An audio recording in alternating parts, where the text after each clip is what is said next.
15h-16h, Olivier Delacroix sur Europe 1. Bonjour à toutes et à tous, vous êtes sur Europe 1, c'est avec un grand plaisir que je vous retrouve pour une nouvelle semaine à vos côtés et avec moi pour vous écouter, pour écouter vos expériences de vie. Ma chère camarade Ambline, comment ça va ma chère ? Ça va bien, bonjour Olivier, bonjour à tous. Bonjour, ici c'est votre heure, on parle de vos peines, de vos joies, de tout ce qui vous fait réfléchir et agir car votre vécu nous intéresse. Il n'y a qu'un secret pour plaire aux envieux, sembler être continuellement malheureux, disait Voltaire.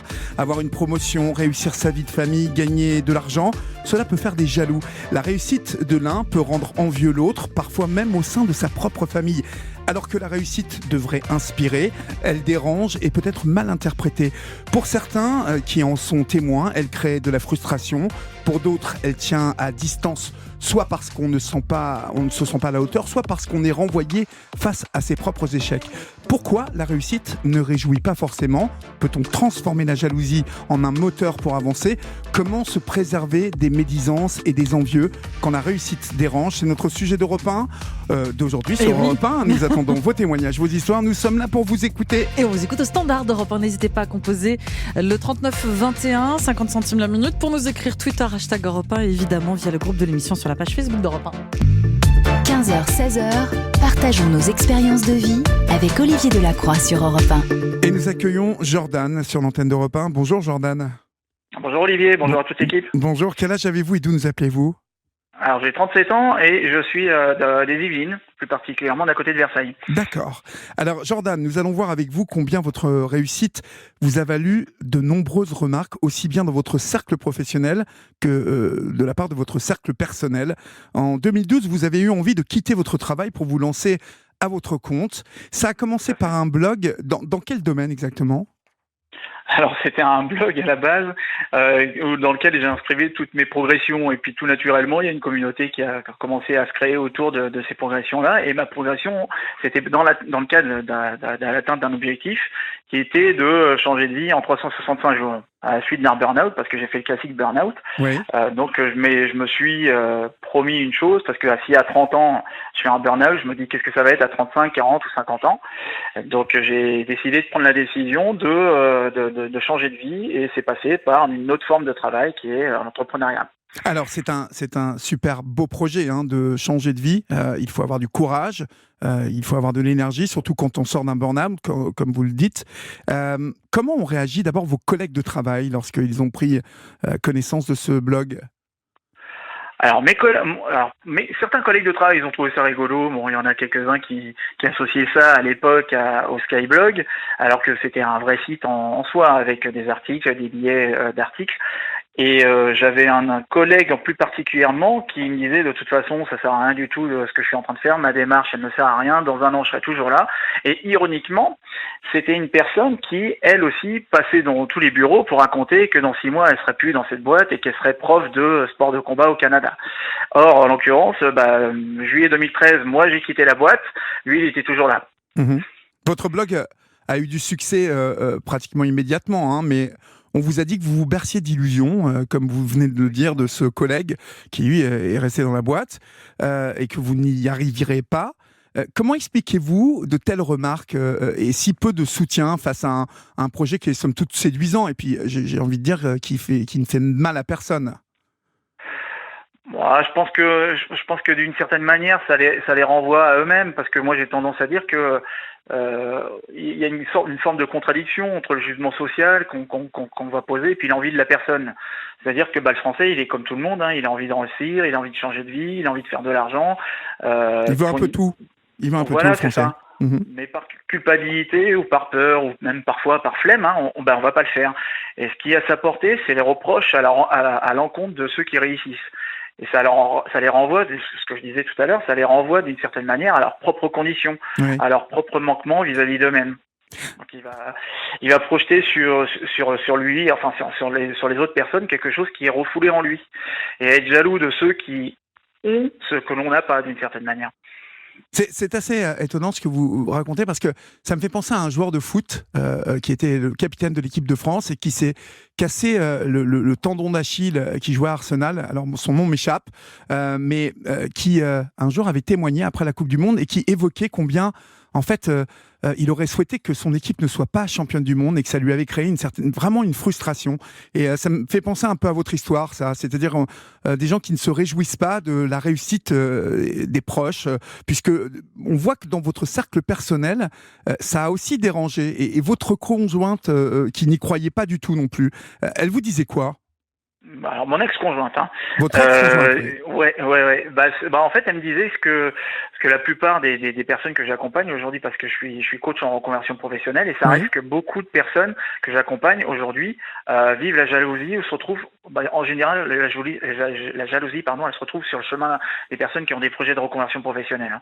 Ça a été mon cas, ça a été le cas aussi d'une cliente dernièrement qui a justement vécu aussi un burn-out, et je l'ai récupéré à la petite cuillère. Elle a vécu la même histoire que moi, donc job bien payé, épuisement mental et démission sans rien derrière. Et son partenaire n'a rien trouvé de mieux que lui faire remarquer que c'était une erreur, il la faisait culpabiliser et il la soutenait pas du tout. Et je pense que c'est la pire des choses d'être avec une personne qui ne vous soutient pas par jalousie ou même par souci de bienveillance, en se disant que voilà, le choix que tu vas faire, c'est de l'inconnu, tu sais pas ce que tu gagnes, mais tu sais ce que tu perds, etc. Et d'une certaine manière, c'est de la jalousie. Donc moi, j'étais avec une personne qui me soutenait pas, qui comprenait pas que je puisse mettre fin à un CDI bien payé pour me lancer dans ma propre activité, ce qui était beaucoup plus cohérent parce que j'étais pas du tout heureux en tant que salarié. C'est une personne avec qui j'ai mis fin, parce que je me suis rendu compte qu'une fois que j'avais mis fin à cette relation, mon activité, elle a décollé à ce moment-là, ironiquement. Alors, on va continuer à parler dans quelques instants de votre histoire.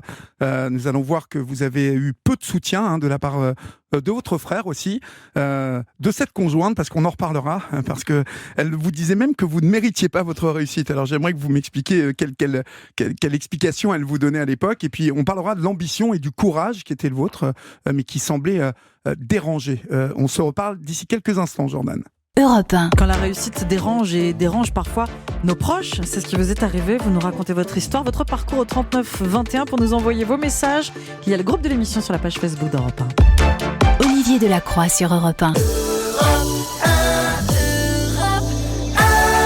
Vous êtes avec Olivier Delacroix sur Europe 1, vous composez le 39 21. Pour ne pas souffrir du jugement des autres, vous avez préféré taire votre succès. Il vous est arrivé d'envier aussi la réussite d'un proche, d'un collègue. Vous écrivez sur Twitter, #Europe 1. Et nous sommes toujours avec Jordan en ligne, qui nous expliquait qu'après un burn-out et dans une boîte bien payée visiblement, Jordan, mais avec un travail qui vous a totalement épuisé jusqu'au burn-out, vous vous étiez lancé dans le projet d'un blog 365 jours pour changer de vie, et que cela avait suscité aussi bien auprès de vos collègues de travail que dans votre milieu personnel, y compris votre ex-conjointe, une certaine jalousie, on peut le dire, et puis de drôles de sentiments.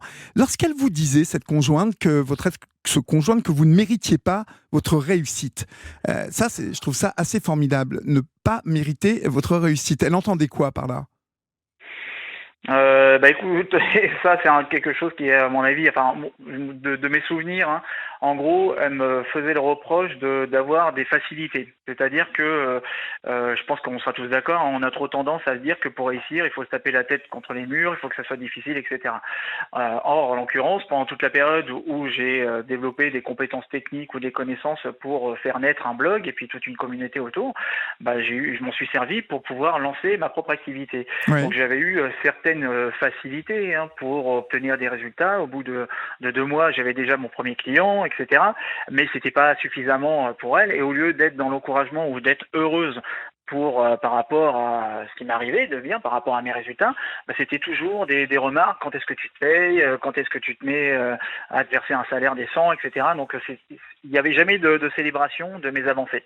On sent qu'il y avait comme une envie aussi de vous garder, de vous maintenir au même niveau, parce que vous élever, changer de vie, on entend que c'était une jalousie vis-à-vis de peut-être une prise de liberté, puis de vous voir vous échapper. Votre frère aussi, dont vous n'avez absolument pas... Vous l'avez vraiment gardé en dehors de cette histoire, ce frère. D'abord, vous lui avez caché votre succès, et puis lorsque vous avez lancé une campagne de financement participatif, vous aviez bien fait de ne pas lui cacher, visiblement, puisqu'il n'y a même pas participé. Pourquoi un frère réagit de la sorte, à votre avis ?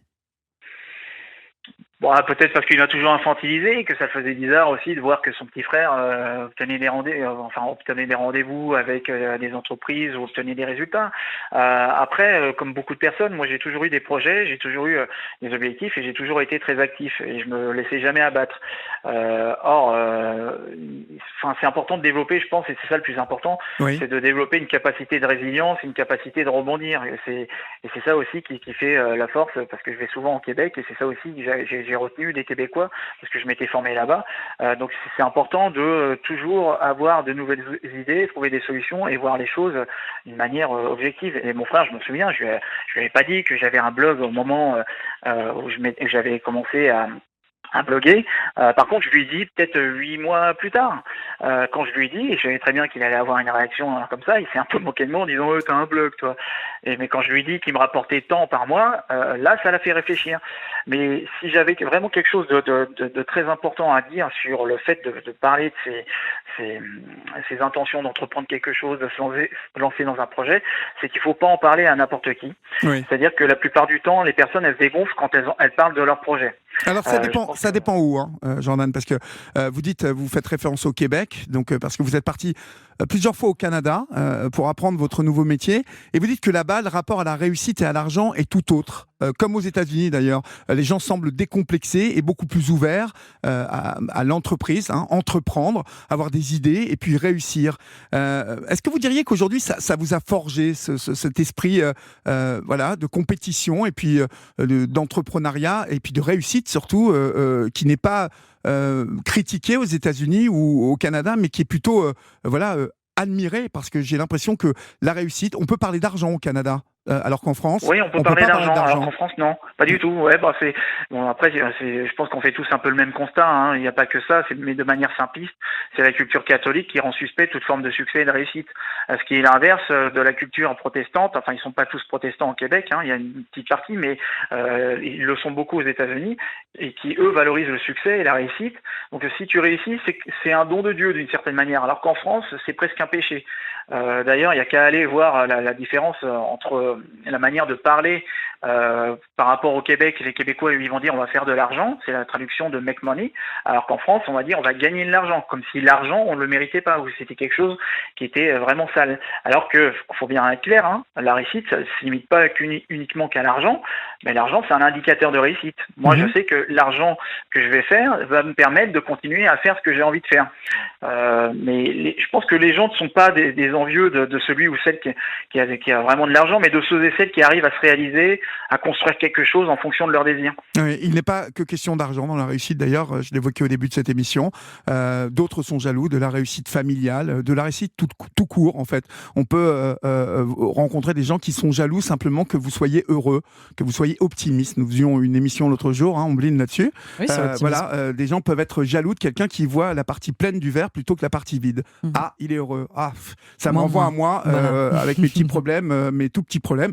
En tout cas, merci beaucoup, Jordan, d'avoir partagé votre histoire avec nous, qui pose vraiment bien les bases de cette jalousie que peut provoquer la réussite. Et pour vous, c'était une réussite professionnelle, donc faire de l'argent. Écoutez, si je passe à Montréal et qu'on se croise, on ira snacker ensemble, comme on dit, et on parlera de réussite ensemble, mon cher Jordan. Merci d'avoir suivi cette vidéo, j'espère qu'elle vous sera utile. Si vous aimez mes vidéos, abonnez-vous et cliquez sur la cloche aussi pour être notifié lorsque je publie de nouveaux épisodes. Et pour recevoir le guide ultime pour trouver le job idéal à coup sûr, inscrivez-vous ici. Ciao!